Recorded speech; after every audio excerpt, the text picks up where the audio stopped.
Vivant à Katy depuis plus d'une vingtaine d'années, où ils ont bâti leur vie, les membres de la famille El Mehdi ont assisté impuissants au pillage de leurs maisons, cliniques et pharmacies par les habitants de la ville qui les a vus grandir.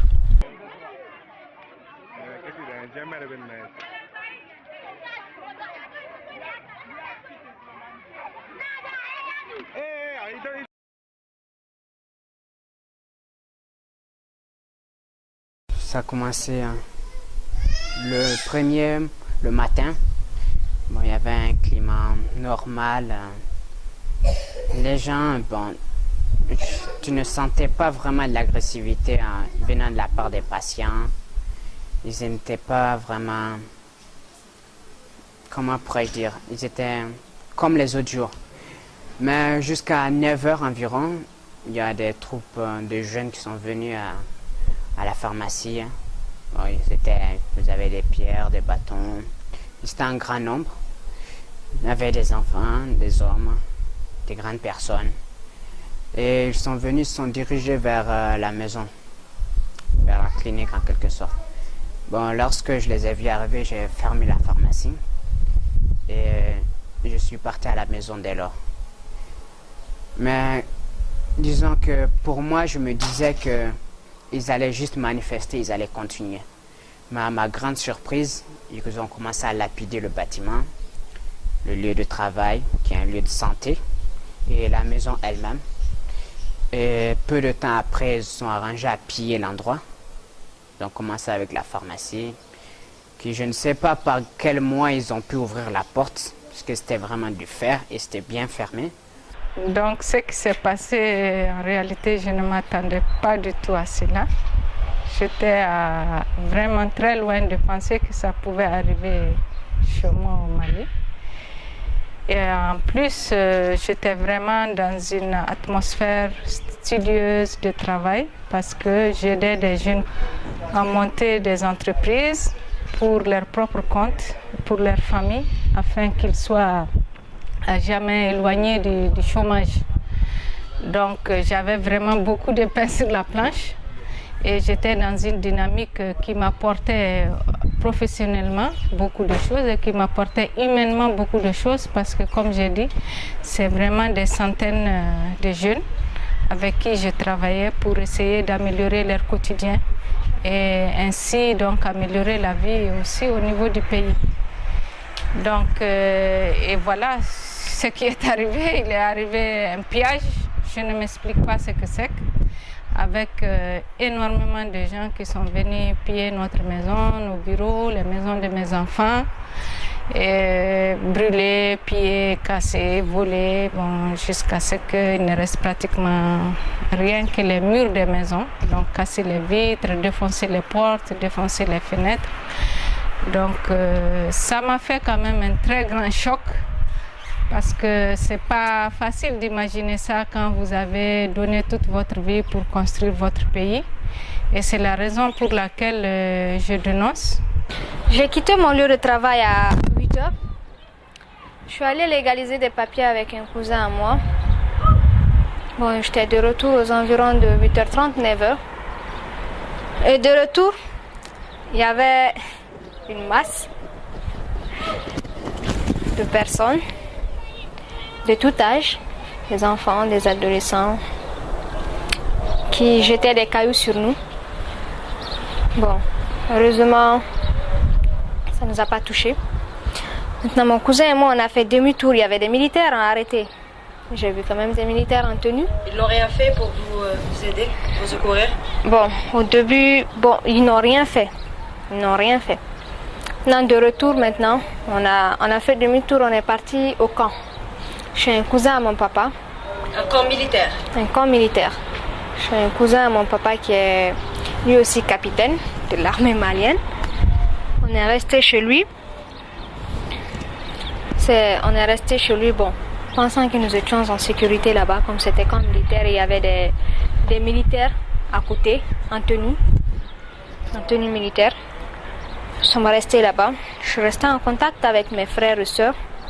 Ils m'ont informé qu'ils étaient en train de casser la pharmacie, la clinique et la maison. J'ai paniqué.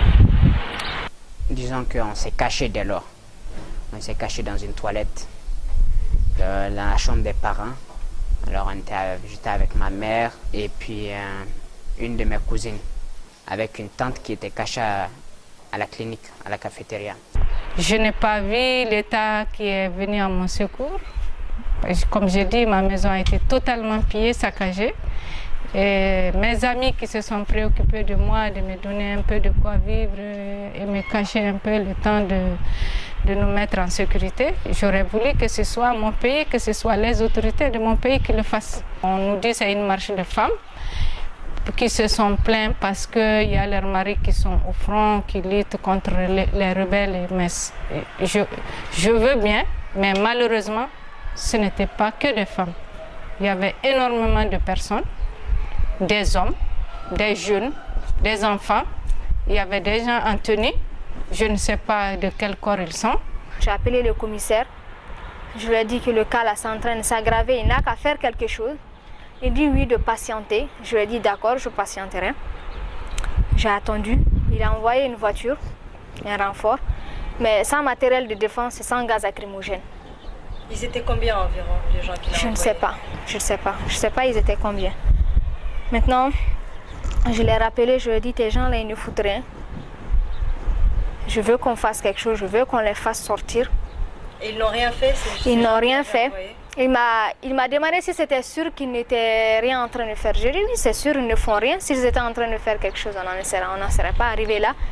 Et puis après, ils ont commencé à casser la clinique devant les policiers, les militaires. Personne n'a intervenu. Ils ont commencé à tout brûler. J'ai appelé les sapeurs-pompiers. Ils sont venus, ils n'ont rien éteint. Même s'ils ont éteint, ils nous ont éteint après les dégâts. Pendant les dégâts, ils n'ont rien éteint. Après, il m'a dit qu'il va voir ce qu'il peut faire, de couper encore. Donc j'ai coupé. Puis j'ai essayé d'appeler ceux qui étaient à l'intérieur. Ma maman, ça passait pas. Mon frère non plus. Mon tonton, ma cousine, et aussi ça passait pas. Ma tante, je l'appelais, ça passait pas. Et je voyais la fumée de là-bas, donc j'ai commencé à paniquer. J'ai commencé à pleurer. J'ai rappelé le commissaire en pleurant. Je lui ai supplié de faire quelque chose. Je lui ai dit qu'il y a ma mère à l'intérieur, qu'il y avait mon frère, ma cousine, ma tante, mon tonton. Je l'ai supplié, je lui ai dit de faire quelque chose. Je veux qu'ils sortent. Si les gens veulent, ils n'ont qu'à tout casser. Mais c'est qu'ils sont à l'intérieur, je veux juste qu'eux ils sortent, qu'il ne les arrive rien. Il m'a dit d'accord, qu'ils vont faire une réunion avant d'envoyer des renforts sûrs. Nous avons appelé le commissariat. Ils disent qu'ils sont en réunion pour voir s'ils peuvent intervenir. La gendarmerie, c'est la même chose qu'ils ont dit, et puis la gendarmerie de Bamako aussi. Ils parlent ils vont faire une réunion pour savoir s'ils doivent intervenir ou pas. On est resté là-bas, coincé de 10h jusqu'à... coincé dans la toilette, de 10h jusqu'à 15h. Donc, mais en revanche, aux environs de midi, on entendait les gens qui pillaient à l'intérieur de la maison, mais il y a un de mes homonymes, pour être exact, lui nous a cachés jusqu'à l'intervention d'un tonton. Des pilleurs, mais lorsqu'il vous a vu, il vous a aidé quand même. Oui, il nous a aidés, il nous a cachés. C'est grâce à lui-même qu'on s'en sorti, sinon Dieu seulement sait ce que nous aurons. La plupart étaient des gens, parmi les jeunes, la plupart, je m'amusais avec eux, je jouais au foot quand j'étais petit avec eux. D'autres sont des grands frères pour moi, quand je me promenais. Donc, pour eux, je me disais, rien ne peut m'arriver tant qu'ils sont là. Mais à ma grande surprise, eux-mêmes, ils étaient là lorsqu'on était en train de piller la maison. Je les voyais lorsqu'ils pillaient. Ça m'a un peu étonné. Et puis, en plus de cela, il y avait même des jeunes femmes aussi qui étaient là-dedans. Qui venaient piller tout ce qui était les lits, les draps, tout ce qu'ils pouvaient utiliser eux-mêmes. Dans les années 91, j'avais eu aussi beaucoup de parents d'origine Touareg ou Touareg du Mali ou morts qui ont été victimes du même pillage, parfois des exactions sur des gens. Et je pense que ce n'est pas le moment de se taire, surtout que toute ma vie, je l'ai consacrée à améliorer, à apporter un peu plus de justice dans mon propre pays à des gens que je ne connais pas. Donc, et quand ça concerne mes proches, une première fois, vous vous dites, bon, c'est un malentendu, c'est une erreur, c'est pas voulu. Quand ça arrive une deuxième fois, vous commencez à être choqué. Et quand ça arrive une troisième fois, là, vous êtes terriblement choqué. Vous vous dites, bon, réellement, il y a vraiment une volonté de le faire. C'est quand même extraordinaire quand même qu'on casse une polyclinique et une pharmacie en face d'un camp militaire. Qu'il n'y ait pas d'intervention. Et qu'il y a aussi des militaires là qui regardent, des policiers qui regardent, des sapeurs-pompiers qui regardent ça. De 8h à 16h, ça c'est toute la journée, que personne n'intervienne. Ils ont eu le temps d'intervenir, mais personne n'a intervenu. Ça c'est quelque chose d'inexplicable ça. Quoi qu'ils disent, ils ne pourront pas expliquer ça. Parce que c'est pas possible. Grâce à l'aide d'un ami pour un gendarme, on a réussi à quitter la toilette où est-ce qu'on était coincé avec l'aide des amis pour aller dans la toilette de la mairie qui était collée à la clinique. Donc on a sauté le mur arrière, on n'est pas se réfugier dans la toilette là-bas. Et c'est à partir de là-bas qu'il a réussi à gérer une petite unité pour pouvoir nous faire sortir. La première initiative qu'ils avaient prise, c'était qu'on devait contourner la ville de Kati avec la voie. Il y a une route prévue pour les voyageurs là. On devait contourner la ville pour aller à la gendarmerie. Mais les pillards, ils avaient carrément barré la route. Donc on a pris la latérite, et quand on a pris la latérite, il y avait des gens aussi qui étaient là, pour barrer là, qui nous barraient le chemin. Bon, dès lors, on a pris la route de Koulouba pour aller à la base 1, juste à côté en bas de la présidence. Bon, on est parti là-bas, on s'est réfugié.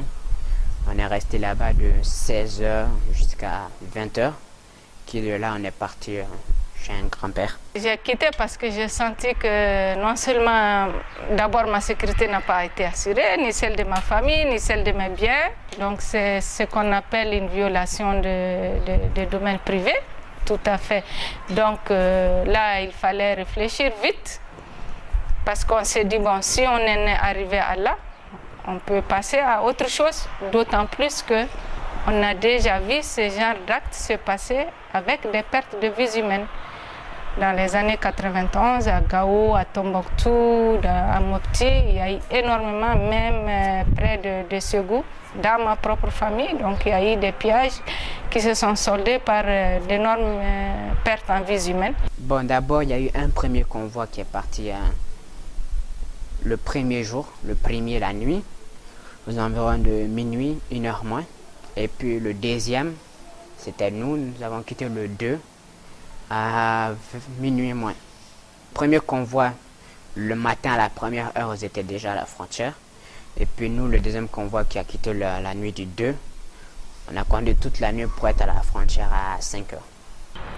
Par contre, la voiture dans laquelle est-ce qu'il y avait mon frère, mon petit frère, il a 8 ans. Il était dans la voiture avec mes 2 petites sœurs. L'une a 6 ans, l'autre a 7 ans.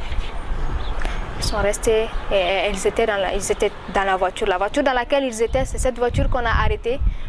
Donc eux, ils avaient l'eau de réserve parce qu'ils devaient voyager pour venir à Nouakchott. Donc les gens pensaient que c'était de l'essence. Et il y a mon petit frère qui, quand ils ont commencé à prendre ça, il les a suppliés de laisser ça, que c'est de l'essence, de ne pas toucher, de laisser, de ne pas toucher. Ils disaient non, c'est de l'essence, laissez. Mais ils ont versé l'eau là sur eux en pensant que c'était de l'essence. Mais Dieu merci, ce n'était pas de l'essence. Alors, vous avez écrit une lettre ouverte au président de la République où vous criez un tout petit peu votre ras-le-bol. Et est-ce qu'il y a eu une réponse par rapport à cette lettre que vous avez adressée au président de la République? J'aurais pensé qu'il y avait une certaine estime due à notre culture africaine. Il n'y a pas eu de réponse. Et il n'a pas eu de réponse à ma lettre, que j'ai eu d'ailleurs à publier dans la presse malienne. Elle a été publiée par voie d'Internet, via les réseaux sociaux, et puis plus tard a été selon ce que j'ai entendu, reprise dans certains journaux maliens. Vous avez essayé de la faire publier dans des journaux maliens? Oui, qui n'ont pas voulu le faire. Et je pense que là aussi, c'est un deuxième choc. Parce que là, vous ne savez plus, est-ce que vous êtes dans une conspiration? Est-ce que vous êtes dans quelque chose de voulu?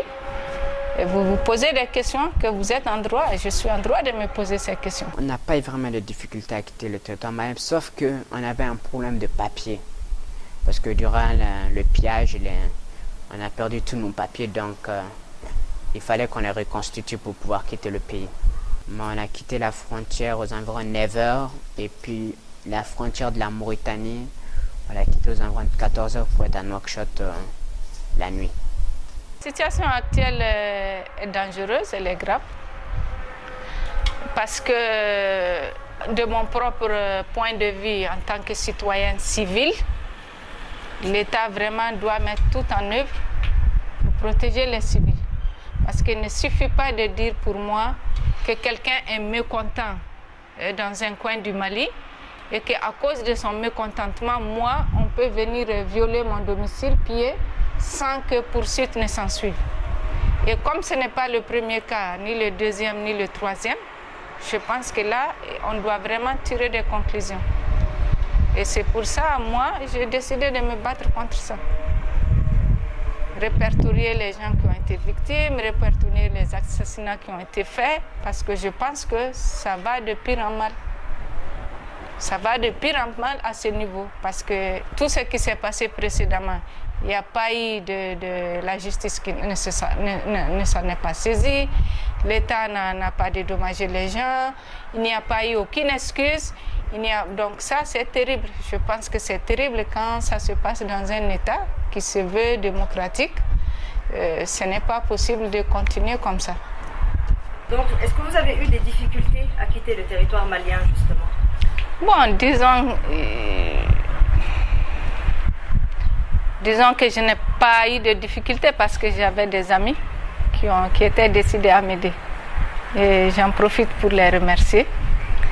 Et donc là, parler de difficultés, non, mais ça aurait pu.